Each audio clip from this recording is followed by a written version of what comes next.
Cemiyeti Başkanı ve Azerbaycan Halk Cephesi Büyük Meclis Üyesi Doçent Doktor Hanım Halilova hitap edecekler. Arz ederim.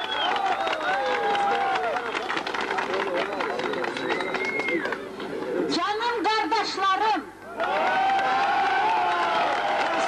canım bacılarım, biz beraber mücadele ederiz.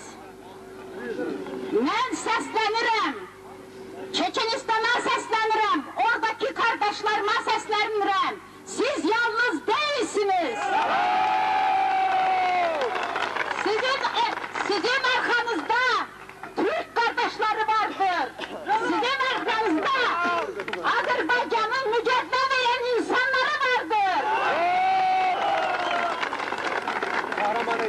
Siz bugün saldırıya uğramışsınız.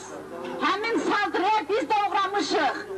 20 Ocak 1990'cı yıllarda İmperiyanın tankları Azerbaycan'ın Bakı'nı işgal etmek istedi.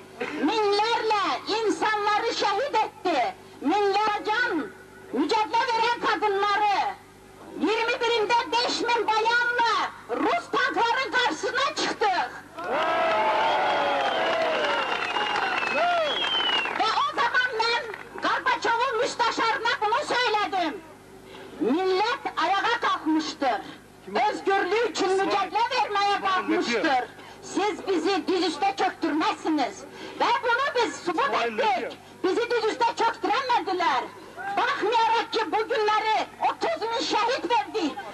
Karabağ'da şehit verdik. Şimdi Çeçenistan üzerinde bu oyunlar gelir. Ben bunu söylemek istiyorum. Belki de Çeçen halkı bugün saldırıya uğrayır. Oradaki insanlar şehit olur. Ancak onlar bütün dünyaya ispat ettiler ki onlar Şeyh Şamil'in torunlarıdır.